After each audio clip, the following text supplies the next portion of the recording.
Hello, lovely people of the internet. This is Brian from NintendoEverything.com, and you are listening to Just a Chat. Dan is here with me once again, and we'll be discussing all the latest Nintendo news. I am back again. This time he asked me last minute, so I was kind of caught by surprise from, oh, I'm on this again. Great, I love it. You're in total surprise this time around because I haven't even told you what we're going to be talking about today. Yeah, that makes it additionally fun for me, actually. So let's jump in. I'm really curious what you picked for this week. Alright, well, there's definitely a lot to talk about this week, and maybe we'll just do this in chronological order in terms of what came in, and one of the things that popped up over the weekend, actually, is Monster Hunter Stories. Yes, Monster Hunter Stories was a big surprise. Yeah, I would say that was very unexpected. I think some people were kind of speculating that we were going to be getting some sort of Monster Hunter announcement because there have been events taking place in Japan, but I don't know if anyone expected it to be this game. No, nobody expected it, really. And I'm a big Monster Hunter fan, and it came complete out of left field. But what Monster Hunter Stories is, it's basically going to be more of an RPG. It has a very colorful art style to it. I really like how the game's looking. Yeah, it looks a bit more, I would say, how the best way to put it without insulting it, it's a bit more anime-fied. If I can put it that way, the best, but it's also way more colorful and way more fun to look at. And the ground textures are good for once, so that's also a fantastic new plus. But that trailer that they showed is amazing. I loved how that looked. Really do. The one thing I didn't understand is that the YouTube video was getting a ton of dislikes. That's the Monster Hunter community for you. Yeah, but, I kind of like when people have an open mind on things. It's kind of like going back to our discussion of the Nintendo Direct with Shin Megami Tensei versus Fire Emblem. Right. The more casual viewer or the more fan with a more open mind will look at it and say from, this could be potentially very interesting, I can't wait to look into it. But the really diehard fan does not want the main concepts to change. Yep. And it applies to every single fan base. And in particular, the Monster Hunter fan base is solely there because of the community aspects of the hunting, of getting together. And this seems to really step away from that. It is really an RPG-focused game. Maybe we don't know from what it is from solely watching the trailer, but it could be like a bit more Fantasy Life-esque, but still with the elements of Monster Hunter in place. We don't know at this stage, but I think that people are a bit too defensive of what Monster Hunter is, because half of the people will say it's so awesome, half the other people will say, I'm not really sure how I feel about Monster Hunter. And I feel this is the game that could reel that other side of people into Monster Hunter. Yeah, I mean, we don't know too much about the game right now, but as you said, it's an RPG, and it's coming next year in Japan. Hopefully it'll come to the West next year as well, or soon after that, because Monster Hunter 4 Ultimate did very well. They just announced a sales milestone for the game, I think. Was it 1 million copies shipped in the West? It was something like that. Yes, that's exactly correct, yeah. So yeah, that game is doing very well here. I'm sure Capcom wants to continue the series in the West. Absolutely, yeah. But yeah, other than that, we don't know too much about the game. I think the series producers said it was kind of been something that's been in the works for like 5 years, but that's pretty much it. It does look very interesting, though, and I seriously do like the look of the game. Yeah, we can't stress this enough. The look of that game is amazing. You should just watch the trailer yourself, really. Yep. Alright, so that's coming out next year. A game that's coming out a little bit sooner is Project Cross Zone 2, another game that was officially announced over the weekend. And there were some rumors about it, I want to say, the week before. And yeah, Friday, the week before. And then Bandai Namco finally confirmed it over the weekend. Yeah. It was interesting because Project Cross Zone really tanked in Japan.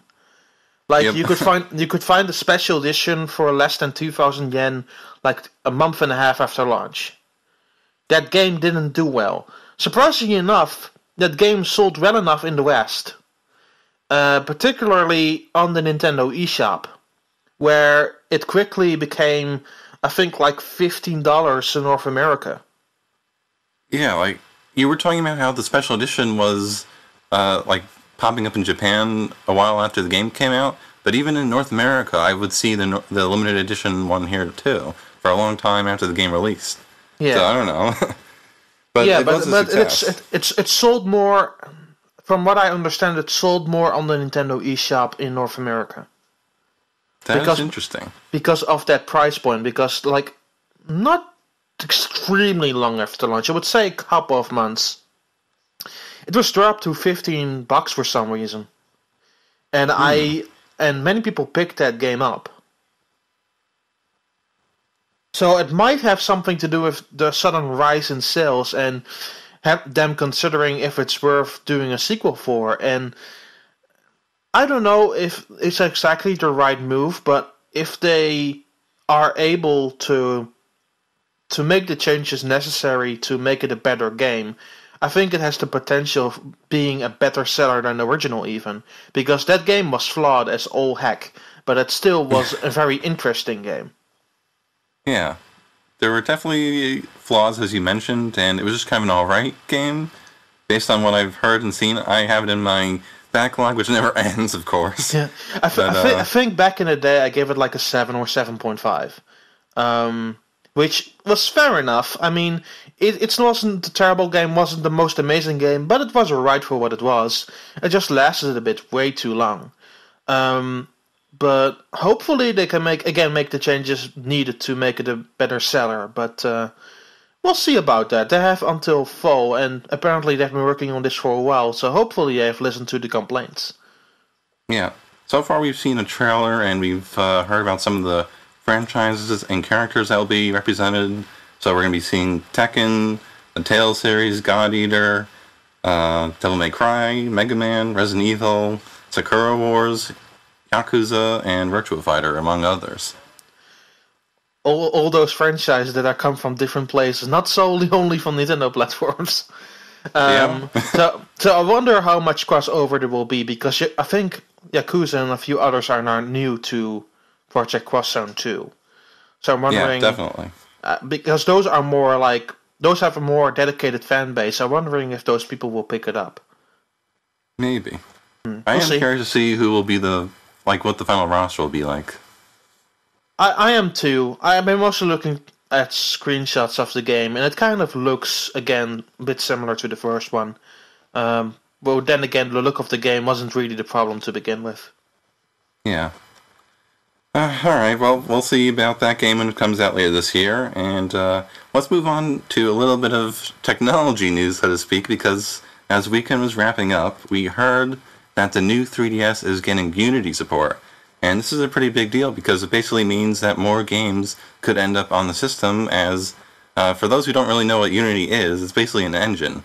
And it's being used by a lot of companies these days, and they may decide to bring their games over. I would say it's the most popular engine.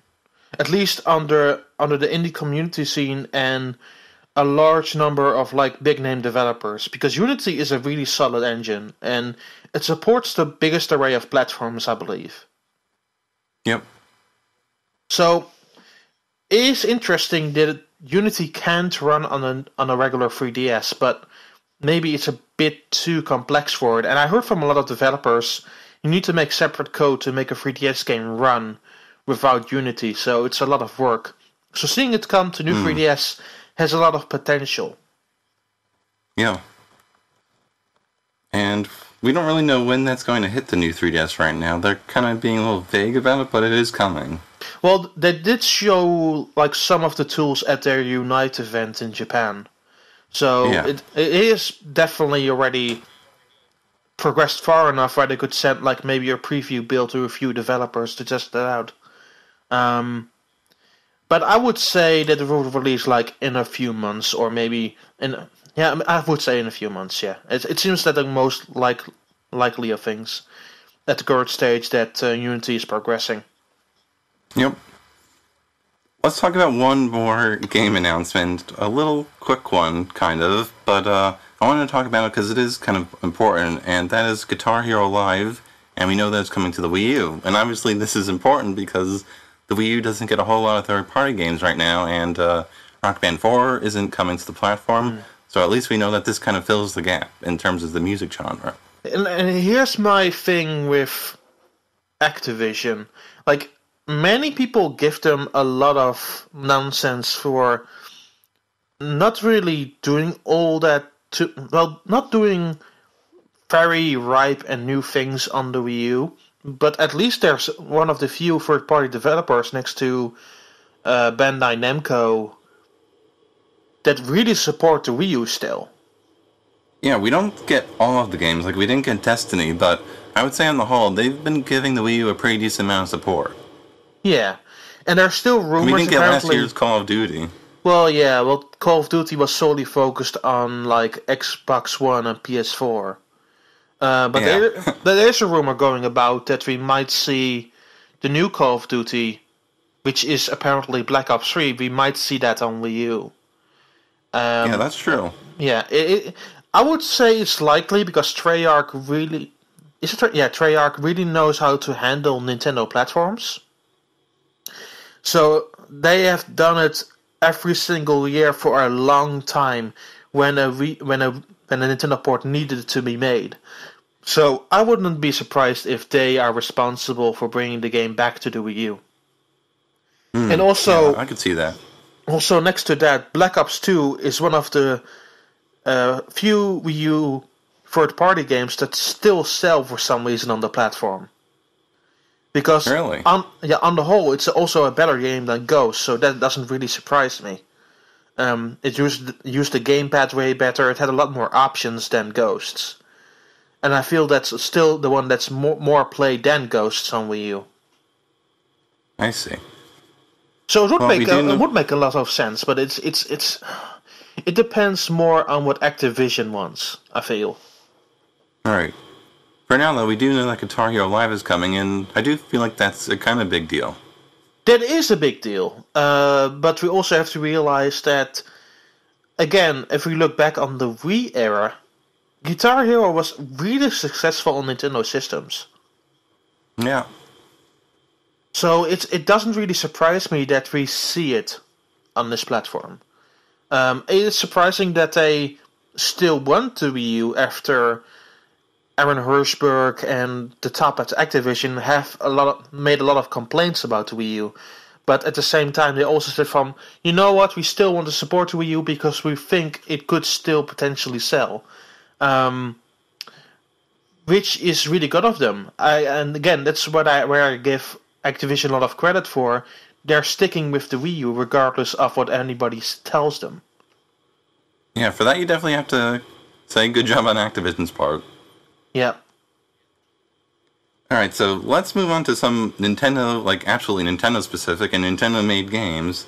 And we will start out with Smash Brothers because the Mewtwo DLC came out for Club Nintendo members this week. It did, yeah.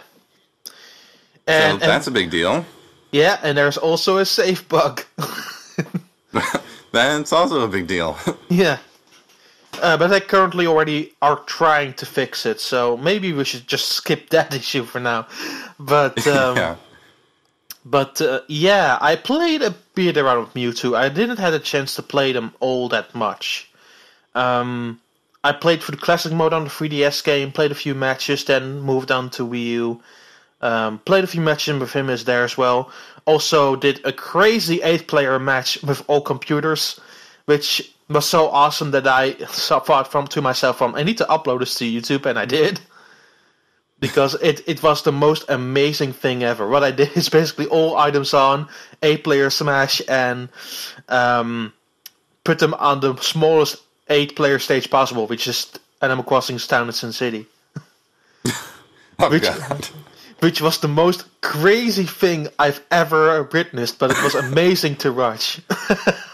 Oh, man. So if you want to see that video, it's there, but it's viewed at your own risk. It's kind of incredible. But yeah, that's the extent really of what I did with Mewtwo. I didn't have too much time. I played more with the customizable items. So with the Proto Man suit and with the Mega Man X suit, try to make my own Miis and put something together to use in upcoming Smash matches. I haven't actually had a chance to try out Mewtwo yet, and I'm still on the fence on the costume stuff for the Mii fighters. Yeah. What I found the most funny, though, is when I did a video on all that content, and then the first comments basically make puns of my name, including the character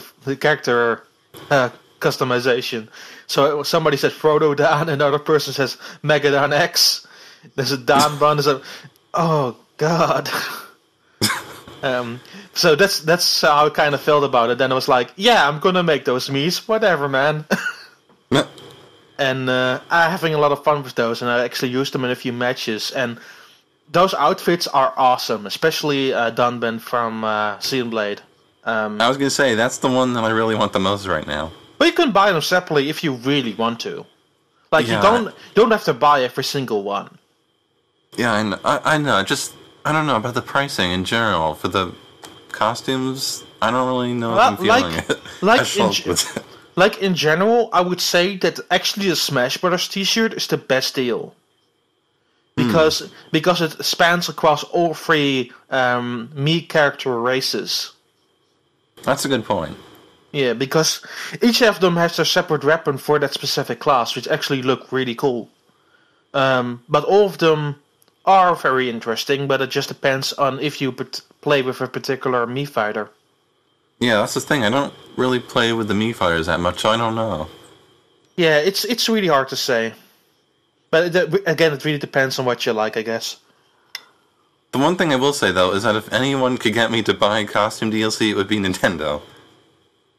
Yep. They get you to buy anything, really. That's the beauty of them. Yeah, I mean, I was never really into DLC that much before, like the Mario Kart 8 stuff started happening, and now Smash Brothers, so... As I said, if anyone could get me to buy these things, it's Nintendo. Okay, speaking of Mario Kart 8, let's talk about that, because that was definitely the biggest piece of news, I would say, that came out this week, because we know all of the tracks now for the second DLC pack. We do, yeah. It was kind of a random thing, because Nintendo of Japan just uploaded a bunch of videos at once. They uploaded all the track videos, they uploaded a trailer for the DLC in general, and some music pieces. Yeah, so here's the interesting part. I already saw that on the Japanese eShop before they uploaded to the YouTube channel, like a few minutes beforehand. And I was like, oh God. You should have said something. Well, I didn't say anything because I knew they would upload like 2 or 3 minutes later. So I already like put out notes for the upcoming tweets and that sort of stuff, so that's kind of a back-the-scenes info. So I looked at that and I was like, man, this track could have had a bit more potential if they changed out some stuff, but it's still an awesome pack. Yeah. Because for example, I don't get why there's a second F-Zero stage. And that was very interesting. I mean, I like it. I like the remix of the Big Blue music. I like the environment. Music. I love how the track looks. But at the end of the day, I'm also thinking from the first pack contained so many different franchises, and we only have 2 in the second pack. Yeah, that's true. I'm kind of getting offhand now a bit, but there were rumors about 2 of the tracks that were going to be in this DLC pack. One of them was Neo Bowser City, and the other one was Baby Park. Both turned out to be true. It was kind of a weird situation because this rumor kind of originated back in November, and then it didn't really get noticed by anyone until like a few days before these videos were actually coming out. Yeah. And it was thought that the person who... And then the person said it was fake, and then it will end up all being true anyway. Yeah, I don't really know what the heck happened there. But it was an interesting situation. Maybe the person who actually leaked it got cold feet. That's also sometimes what happens. Yeah. But another thing that was rumored about all of this was that maybe Metroid could get a track because supposedly one of the file names was like METRO or something. I didn't believe that for a second. Yeah, I wasn't too sure about that either. Because all the other tracks in that list, which you can find on your website, all contained a similar theme, in the theme that the entire names were there. Or like anagrams of those entire names. Right. And that was not the case with Metro, so my hunch for a while there was, this is a Metro or subway track. And that turned out to be true as well. Yeah, that's one of the courses in there. We also know, obviously we said Baby Park and Neo Bowser City are back. There's Wild Woods, there's Super Bell, Super Bell Subway, that's the one, the Metro one, I guess. And the music of that is amazing. I love the soundtrack for Golden Bells. All the music really sounds good. Yeah, but that one is my favorite track, by far. I also like that they're bringing 2 tracks back from the GBA game. And that was cool. Yeah, the overall feeling is that those tracks actually are just new tracks, but just packaged as retro tracks. Yeah, it's funny. They don't really look anything like they originally did. I mean, that makes sense given that, it's a GBA course, but still. Yeah, but those courses on the GBA were all flat. Yeah. And these are way more diverse courses, so in theory they're pretty much new courses, but only carrying the GBA title by name. Yeah, you mentioned the GBA courses, and I really, really like Ribbon Road. Ribbon Road is awesome. Like, the amount of detail that's in that background is amazing. Like, the Toad toys for Mario vs. Donkey Kong are there. There are build kits for Mario Kart 8. There's a Yoshi amiibo. Yeah, there's a Yoshi amiibo. There's the Beetle kart that the babies usually race in. There's all this really interesting stuff. It just can be found in the background. It's just gorgeous to look at. Yeah, I was going to say, just like, obviously Mario Kart 8 came out like a year ago, but it just looks amazing graphically. That game... A lot of these courses are fantastic. Yeah. I do still kind of feel disappointed that there are not much, like, new franchises there. Golden Bells is a track similar to Coconut Mall or Sunshine Airport, which I find awesome. Then you look at the Woods one, which is this crazy over-the-top anti-gravity environment going all about a tree, which, you know what, that's really cool. And then you have like stuff like New Bowser City and Baby Park and all of that sort of stuff. It kind of adds up, and it still makes for a very good pack. And if I didn't know about Pack 1 beforehand, I would have immediately signed up for it without even thinking. But you kind of help but feel a little bit disappointed that they didn't do more Nintendo franchises with it. So if you had a choice, would you swap out Big Blue for another Nintendo franchise? Yeah, I would. I would. It is very curious. I mean, I don't mind Big Blue being there. I think it's a good track. But somewhere in the back of my mind, I'm thinking they could have put something different in there. Yeah. It is curious, though, that we are seeing another F-Zero track. The speculation, is Nintendo saying that we're never going to get another F-Zero game, so we're giving you another track? Or, Nintendo's preparing us for another F-Zero game. Basically, those are the two prominent theories, I would say. I rather think that they're not giving us another F-Zero game and just trying to please the fans with this. Yeah, maybe. Because you already have 200cc and you have 2 F-Zero stages. Have fun. Yeah, although Miyamoto did say like a few months ago, like, he would think about a new F-Zero if there was a new control scheme that made sense. It was something like that. Yeah, but there was a new controller. It's called the Wii U Gamepad. Yeah, that's true. And that never came to fruition, did it? No, sadly. So, honestly, it is like, why would we even think that there would be a new F-Zero game if Miyamoto doesn't even believe it's worth it? That's a good point. So, out of all these tracks, which one do you say is your favorite? Golden Bells, I just said. Alright. I would probably go with Ribbon Road, honestly. That's a good choice, yeah. I'm really impressed with how it looks. I'm surprised that we didn't talk about the Animal Cross course much again, but again, that course looks amazing. Yeah, and it was shown in that Nintendo Direct. Yeah, but we did see a lot more of it and more of the music, which is always fun. Yeah, it does look very good. Mm-hmm. And that also has a nice premise where the seasons change. Yep. So yeah, we're getting 8 new courses, 3 characters, and 4 vehicles. Yep, and there's the P-Dasher. There's that bike with the with Dry Bowser's head, which looks really cool. Yep.